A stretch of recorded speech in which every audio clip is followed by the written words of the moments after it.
Let me catch up with you after the meeting on that.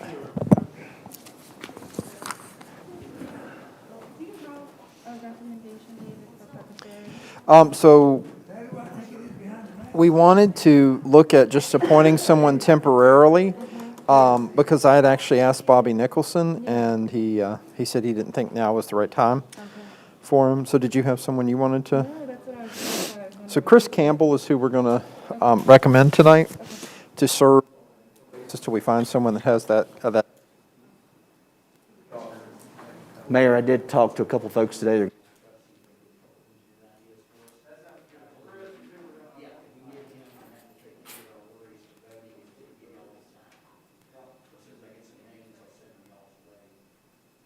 me know when you all are ready to go live. We are. You're ready? We're live or we're ready? We're ready. Let's go. Let's rock and roll. There's going to be the four of us.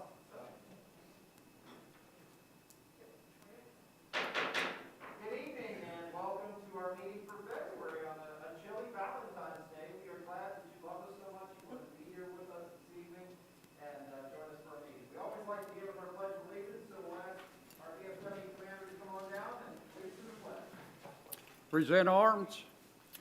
I pledge allegiance to the flag of the United States of America and to the republic for which it stands, one nation, under God, indivisible, liberty and justice for all.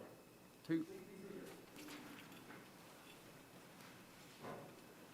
you'll please join us for a moment of silent reflection.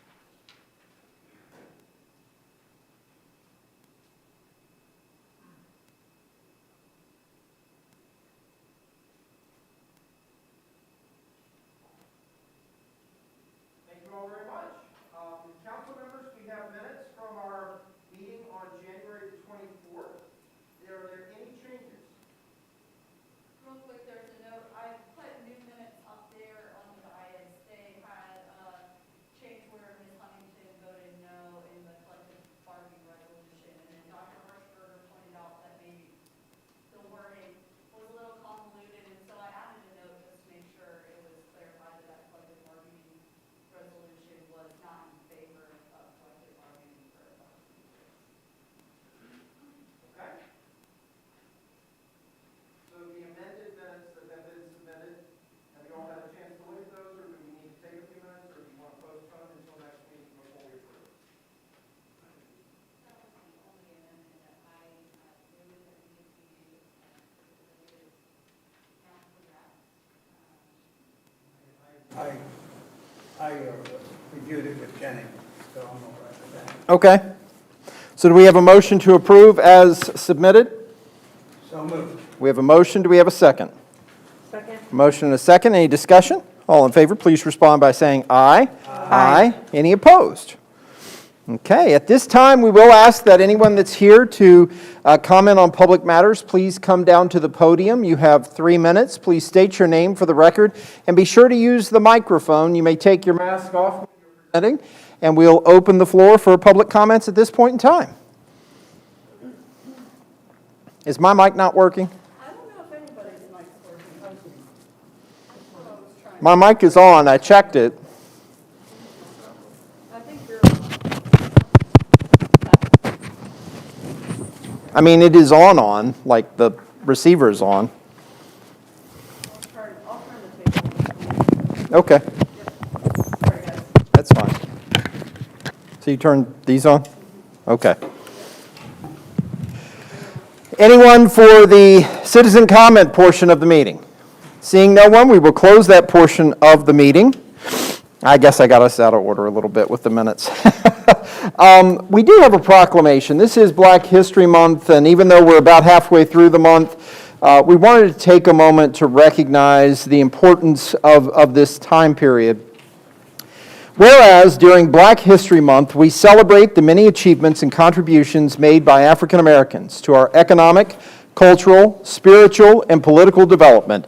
And whereas Black History Month grew out of the establishment in 1926 of the Negro History Week by Carter G. Woodson and the Association for the Study of African American Life and History, and whereas the observance of Black History Month calls our attention to the continued need to battle racism and build a society that lives up to its democratic ideals. And whereas the City of Radford continues to work toward becoming an inclusive community in which all citizens, past, present, and future, are respected and recognized for their contributions and potential contributions to our community, the state, the country, and the world.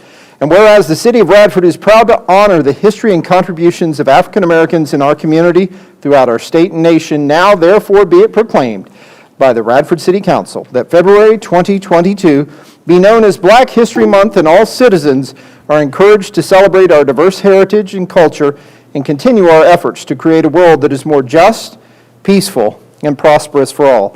I'd like to make a motion that we adopt this proclamation for Black History Month. Do we have a second? Second. We have a motion and a second. Any discussion? All in favor, please respond by saying aye. Aye. Any opposed? Okay. One thing that is so amazing about celebrations like this, holidays, special designations, is all that you get to learn. And I hope that during this month, you learned something about our history, about our community, about the people that live and work here, and it enriches your life, but also gives you a different perspective in our community. We do have some old business to take care of. We've been looking to fill a seat on the Peppers Ferry Water Treatment Authority. This is a very specialized area, and it's not something that really makes sense for just any citizen to participate in. It's important because they have to make a lot of decisions that come more from an engineering background and have to know a little bit about how our water system works. And it's a real big learning curve to get into that. So we thought we had someone lined up. That didn't work out. So I would like to nominate Chris Campbell, who works with our water department, to serve on an interim basis until we find someone. As an alternate, so he's actually an alternate member for the board. Already? He has been serving in that role and just needs to be reappointed into that role. Okay. Yeah, he's been our appointee. That's what I thought. Okay.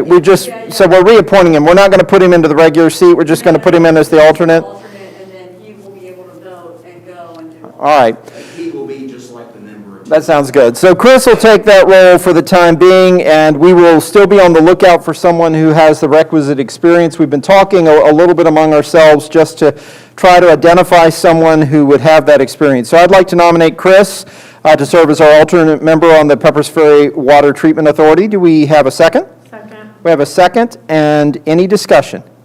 All in favor, please respond by saying aye. Aye. Any opposed?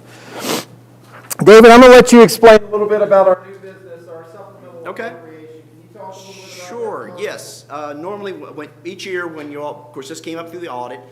Each year when we do audit presentation, and as we finish up and get towards the audit, we do journal entries, and I've referenced those in some correspondence with you guys off and on. And because this one, when it's in a category, let's say we're running under on equipment and running over on some kind of supplies, then I'm able to adjust it within the budget. Because this was a bottom line, we had to move it from another category. And when that happens, I need to get council to appropriate that. We usually catch those, but it came up after the audit had occurred. They had already adjusted it in the audit, and we just needed to come back and get you all to approve it. Small amount, one of them is like $61,000 for the water fund, and the other one's $39,000 for the electric fund. I do recommend approval for both of those. And like I say, they're already reflected in the audit. They don't change anything in our totals. Well, I wanted to ask a little bit about that. So where are we moving the money from, and is everything coming from the original electric fund? I mean, Yeah, they're within, in those, yeah, it just moves from another category over. Okay, so I just wanted to make sure, because I didn't want us to take this from reserves, knowing where our reserve level was at the present time until we were able to move some of the ARPA money in there. Council members, we have a request where we need to make a resolution to appropriate money for the expenses in the water and wastewater fund that exceeded the original budget by $39,319, and the electric fund exceeded the original budget by $61,625. So we would need to authorize the use of those over budgeted expenses in both departments. Do we have a motion to do so? So moved. We have a motion. Do we have a second? Second. A motion and a second. Any discussion? All in favor, please respond by saying aye. Aye. Any opposed? Mr. Height isn't with us this evening, so that'll be reflected in the vote as well. Okay, we do have some additional appropriation ordinances. We do have a $3,000 education program ordinance, ordinance number 1749.36. David, let's talk about that one just a little bit. This is from our 911 Services Board, correct? Yes, I'll have the chief come up and talk to you about both of those, this one and the second one. Sounds good. Thank you, Chief. Yeah, no problem.